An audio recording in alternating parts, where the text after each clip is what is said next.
Hello students, welcome back. इस video में हम जैसे मैंने कहा था कि हम अब 10th क्लास का सिलेबस भी स्टार्ट कर रहे हैं। तो रियल नंबर चैप्टर जो आपका पहला है, उस चैप्टर के मोस्ट इंपॉर्टेंट क्वेश्चंस कि जब आप बोर्ड एग्जाम के लिए जाएं या कोई भी एग्जाम्स के लिए स्कूल लेवल पे पढ़ें, तो ये क्वेश्चंस जो मैं आज बताऊंगा आपको, ये आप अगर करके जाएंगे तो डेफिनेटली आपके एग्जाम में इनमें से क्वेश्चंस आएंगे।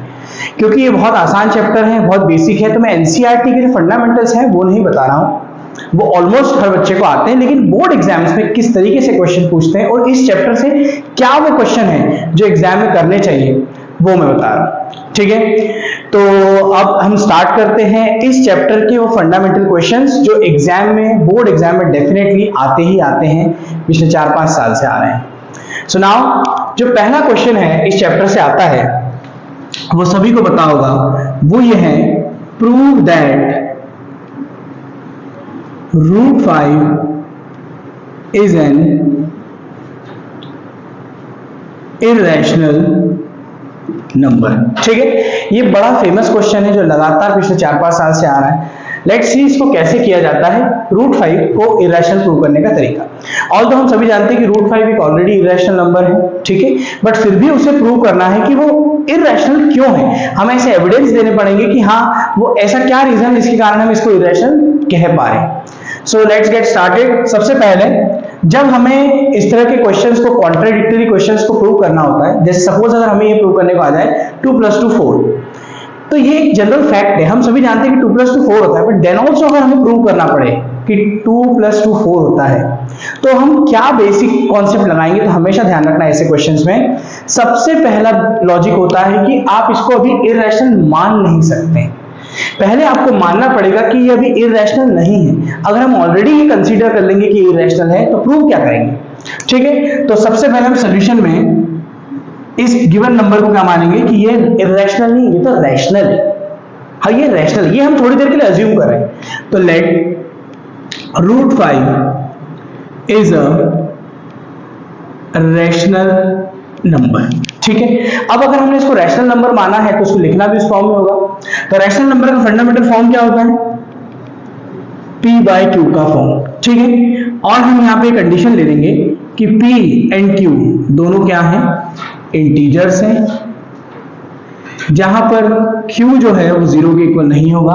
और एक और चीज, P एंड Q दोनों कैसे नंबर होंगे, को प्राइम नंबर। ठीक है, को प्राइम नंबर। ठीक है, को प्राइम जिसे नहीं पता मैं बता दूं, जिन दो नंबर्स का HCF 1 आता है वो को प्राइम होते हैं। ठीक है, मतलब 1 एक ऐसा कॉमन नंबर होगा जो दोनों नंबर को डिवाइड दे सकता है, उसके अलावा कोई नंबर नहीं हो सकता जो दोनों को डिवाइड दे। ठीक है, तो वो होता है को प्राइम नंबर। नाउ सबसे पहले रूट को रिमूव करना पड़ेगा इसको सॉल्व करने के लिए। How to remove the root, square कर देंगे हम इनका, है ना, स्क्वायर से रूट हट जाता है, स्क्वायरिंग बोथ साइड्स। ठीक है, जैसे स्क्वायर करना तो ये हो गया 5, ये हो गया P²/Q²। अब हमें क्या करना है, 5 मल्टीप्लाई से डिवाइड में आएगा और ये डिवाइड से मल्टीप्लाई में, इनको एक्सचेंज करना है पोजीशन पे। तो फाइनली हमारे पास वैल्यू होगी Q² = P²/5। अब अगर मैं स्टेटमेंट को देखूं तो यहां मुझे ऐसा दिख रहा है कि P² को मैंने 5 से डिवाइड दिया और मुझे रिजल्ट में मिला Q², है ना। तो यहां पे आपकी बुक की एक फंडामेंटल थ्योरम है, वो ये रिप्रेजेंट करती है कि if P² is divisible by 5, then P is also divisible by 5। अब मैं इसको समझा देता हूं इसका क्या मतलब है। इसका मतलब है कि P कोई नंबर रहा होगा जिसके स्क्वायर को हमने 5 से डिवाइड दिया, तो हम P को भी उस नंबर से डिवाइड दे सकते हैं। अगर P के स्क्वायर को दे सकते हैं तो P को भी दे सकते हैं। जैसे अगर मैं मान लूं कि ये नंबर 25 का स्क्वायर है, मैं समझाने के लिए बता रहा हूं कि 25 के स्क्वायर को अगर मैं 5 से डिवाइड दे सकता हूं, तो इसका मतलब ये हुआ कि मैं 25 को भी 5 से डिवाइड दे सकता हूं। ये अंडरस्टूड बात हो गई। ठीक है, तो यहां पे हमने क्या देखा, ये 5 से डिविजिबल हो जाएगा। ठीक है, कोई नहीं। अब यहां पे P का रोल पिक्चर में खत्म हो चुका है, P का अब कोई काम नहीं है। अब हमें Q पे सेम कॉन्सेप्ट अप्लाई करवाना है। तो देखिए, P को हम कंसीडर करेंगे let p is equals to 5k। अब ये बड़ा इंटरेस्टिंग है कि हम ऐसा क्यों मानते हैं, ध्यान से समझना इस बात को। हमने ये कहा कि 5 से हम p स्क्वायर को डिवाइड दे सकते हैं। अब थोड़ा सोचिए, अगर कोई नंबर 5 से डिवाइड हो रहा है तो डेफिनेटली वो 5 की टेबल में आता होगा, तभी तो डिवाइड हो रहा है। वो 5 1 जा, 5 2 जा, 5 3 जा, 5 4 जा, 5 6 जा, ऐसा कुछ कहीं ना कहीं वो 5 की टेबल में आ रहा होगा, तभी तो 5 से डिवाइड हुआ है। अगर वो 5 की टेबल में अगर नंबर आ रहा है तो वो 5k के फॉर्म में रिप्रेजेंट होगा। 5k क्यों? क्योंकि अगर वो 5 की टेबल में आ रहा है तो 5 1 जा 5 भी हो सकता है, वो 5 2 जा 10 भी हो सकता है, वो 5 3 जा 15 भी हो सकता है। तो हमें नहीं पता वो 5 की टेबल में कितनी बार में आ रहा है, तो हमने क्या कंसीडर कर लिया, वो 5k रहा होगा। ठीक है, अगर यहाँ पे 2 से डिविजिबल पूछते तो 2k मान लेते, 3 से बोलते तो 3k मान लेते। ठीक है, दैट्स व्हाई हम यहाँ पे 5k कंसीडर करते हैं। k यहाँ पे क्या होता है, k is an integer, k is an integer. Integer मतलब 1 2 3 4 कुछ भी हो सकता है। अब हम p को रिप्लेस करेंगे यहाँ पे, तो हो जाएगा q square equal to 5k square whole square. देखो यहाँ पे मैंने लिखा है इसकी जगह पे, इसको सॉल्व किया तो क्या होगा, देखिए q square equals to 25k square upon में 5। ये 5 से कट जाएगा कितने टाइम, 5 टाइम। तो हमें क्या मिला, q square equals to 5k square.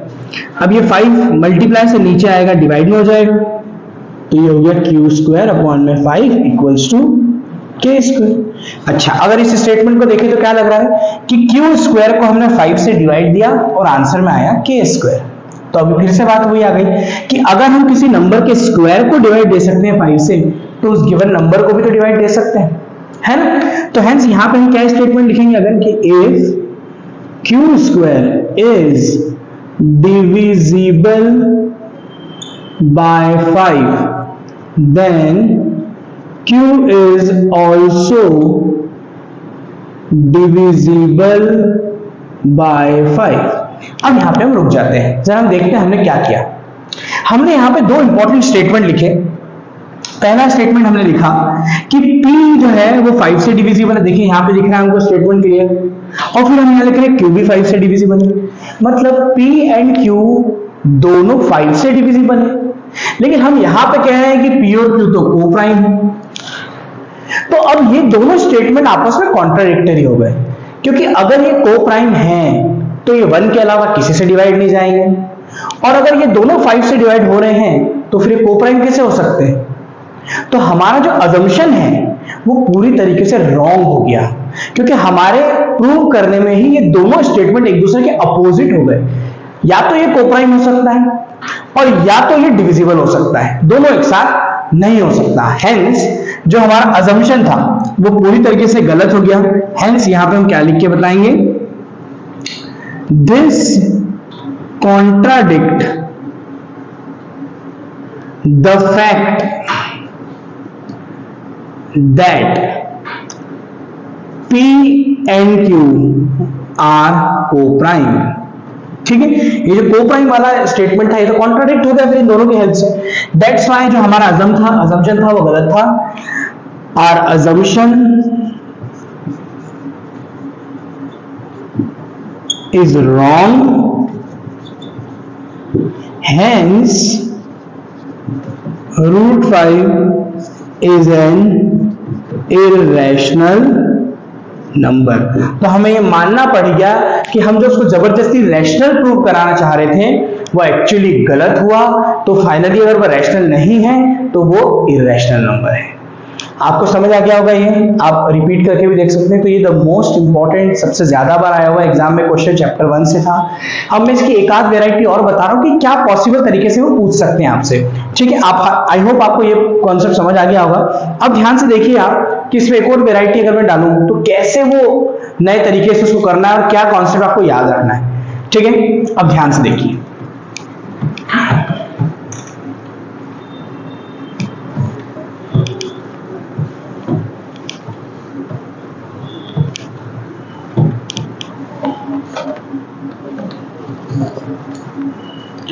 ठीक है, अगर मान लीजिए आपको एक क्वेश्चन एग्जाम में आ जाए कि प्रूव दैट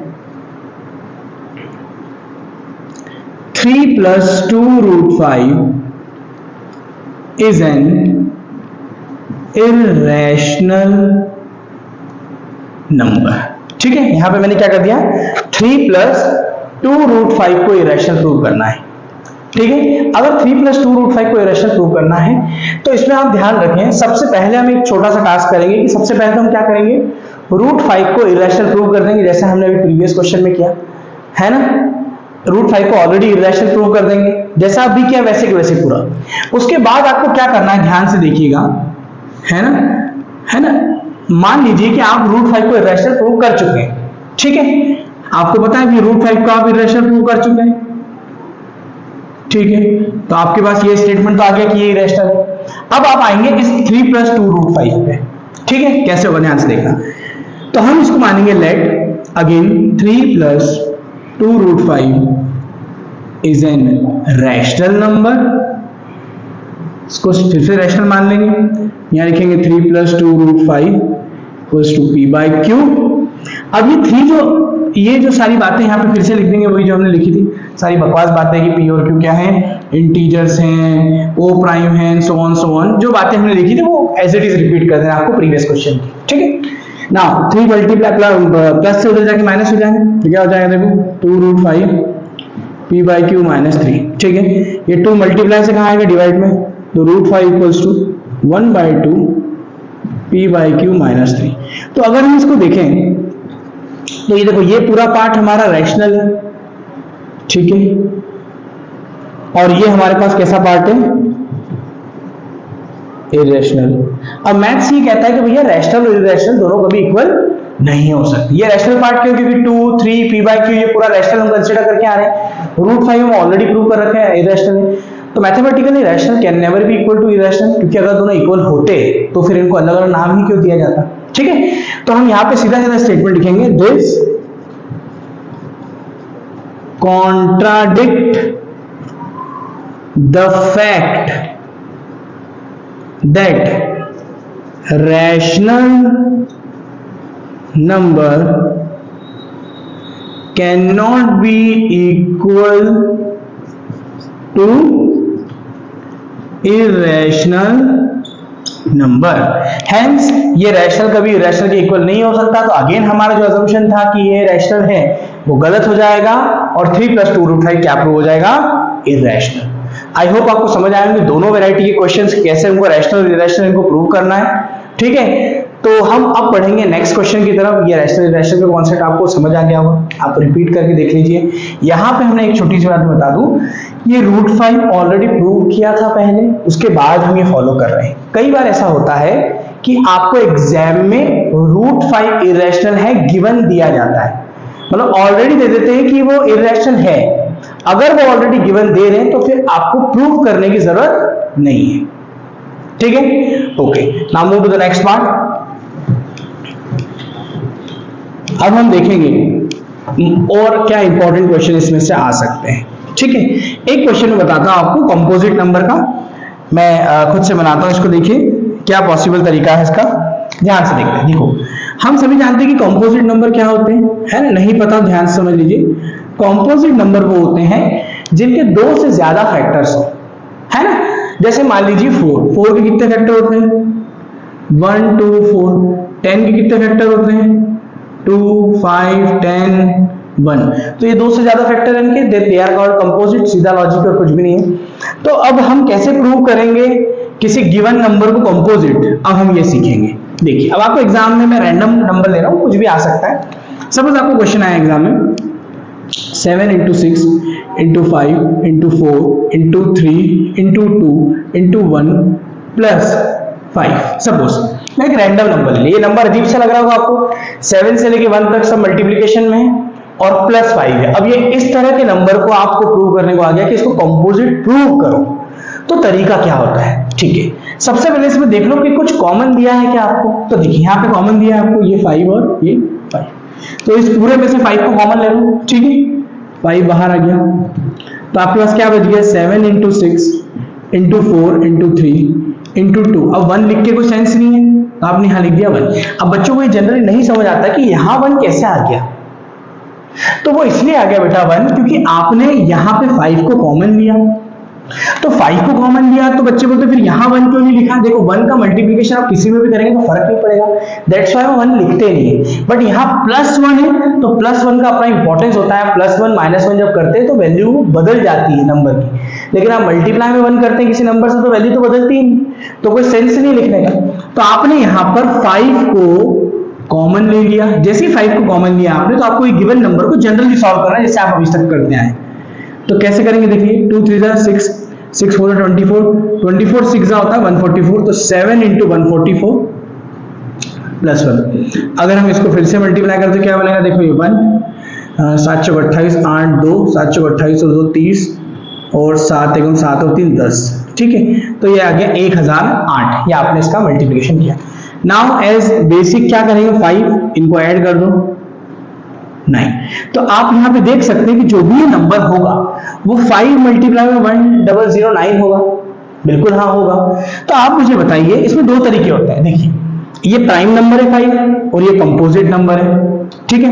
ये प्राइम या कंपोजिट है, तो प्राइम और कंपोजिट का जो मल्टीप्लिकेशन है वो कंपोजिट होता है। और एक और तरीका इसका है कि मान लीजिए इसमें आपने 1 का मल्टीप्लाई कर दिया, क्योंकि 1 के मल्टीप्लाई से किसी नंबर पे कोई फर्क नहीं पड़ता है। ऐसा करने से क्या हो गया, इसके 3 फैक्टर बन गए, एक है 5 फैक्टर बन गया, 1009 फैक्टर बन गया और 1, तो ये तीनों फैक्टर है, तो ये 2 से ज्यादा फैक्टर है, hence it is a composite number, that's it.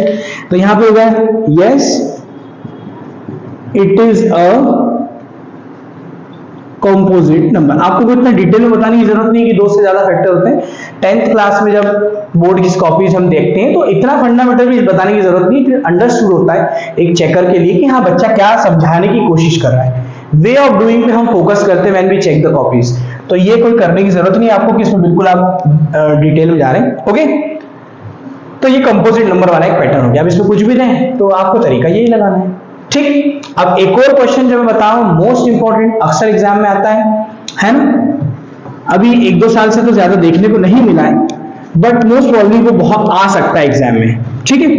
अब इसका लॉजिक क्या, ध्यान से देखेंगे। क्वेश्चन आपको दिया जाता है, क्वेश्चन होता है check whether 6 to the power n can end with 0, ठीक है, where n belongs to n। अब ये थोड़ा मैंने अपनी लैंग्वेज में इजी कर दिया क्वेश्चन को। n belongs to n का मतलब n नेचुरल नंबर है कोई भी यहाँ पर, मतलब n की जगह पे नेचुरल नंबर रखना है, belongs to का मैंने साइन लगाया यहाँ पे। और क्वेश्चन ऐसा रहता है कि आप हमें यह बताएं कि क्या 6 की कोई ऐसी पावर बन सकती है जिससे वो नंबर जो आएगा वो 0 से एंड हो सकता है, जैसे 6 की पावर 1, 6 की पावर 2, 6 की पावर 3। तो क्या कहीं ऐसी कोई पावर होगी n तक पावर्स में कि जहां पे एंड में रिजल्ट 0 आ जाए, जैसे 10 के पीछे 0 आता है, 20 के पीछे आता है, 100 के पीछे आता है, ऐसा 0 पॉसिबल है? ये वो आपसे पूछ रहे हैं, ठीक है। तो अब कैसे करेंगे इसको, तो हम पहले बेसिक बात में बताता हूं। मान लीजिए कोई नंबर 0 जिसके पीछे आता है वो नंबर्स क्या होते हैं, जैसे 10, 20। 10 का फैक्टर क्या बनेगा, 2 5 10। 20 का फैक्टर क्या बनेगा, 2 की पावर 2 into 5, 4 5 20। 100 के फैक्टर क्या बनेंगे, 2 की पावर 2, 5 की पावर 2। 40 के फैक्टर क्या बनेंगे, 2 की पावर 3, 5 into 5। इन सभी में जिनमें 0 लास्ट में आ रहा है, आप एक बात नोटिस करोगे कि इसमें हर बार फैक्टर में 2 भी है, 5 भी है, 2 भी है, 5 भी है, 2 भी है, 5 भी है। इसका बेसिक मतलब केवल इतना है कि अगर किसी नंबर को 0 से एंड करवाना है तो उसके फैक्टर्स में 2 और 5 कंपलसरी होना चाहिए, अदरवाइज वो 0 डेवलप नहीं होगा, 0 नहीं बनेगा, ठीक। तो हम यहां देखते हैं कि क्या 6 की पावर n के कहीं पॉसिबिलिटी है क्या 2 और 5 फैक्टर आने की है। तो let's go for the solution. तो हमने यहां लिखा late 6 to the power n equals to a, इसको a नाम मान लिया, कोई तो नंबर होगा ये, है ना। अब हमने कहा n, क्योंकि इन्होंने तो नेचुरल नंबर का है, नेचुरल नंबर 1 2 3 4 5 कुछ भी हो सकता है, तो मैंने नेचुरल नंबर मान लिया 1, मैंने 1 रखा, तो a की वैल्यू क्या आ गई, 6 की पावर 1 इक्वल टू 6। अब मैंने यहाँ फैक्टर्स निकाले, किसके फैक्टर्स निकाले, 6 के फैक्टर्स जब निकाले 6 के, तो मेरे पास आया 2 into 3। तो यहाँ पे तो मेरे पास कोई नंबर है ही नहीं, मतलब 2 है लेकिन 5 एज अ फैक्टर नहीं है। अगर आप देखेंगे 6 में 2 फैक्टर है लेकिन 5 एज अ फैक्टर अवेलेबल नहीं है। सिंपली यू विल आंसर, क्योंकि यहां पर 5 फैक्टर नहीं है, 2 और 5 दोनों होना चाहिए, तभी वो नंबर 0 से एंड होगा। तो इसकी थोड़ी सी थ्योरी मैं आपको बता देता हूं, आप अपने लेवल में लिख लीजिएगा अपनी लैंग्वेज में, ठीक है। यहां लिखेंगे we know that if a number ends with 0 है ना, it must have 2 and 5 as a factor, ठीक है। 2 and 5 इसके फैक्टर कंपल्सरी होना चाहिए। here 6 to the power n does not have 5 as a factor, hence it can never end with 0, ठीक है।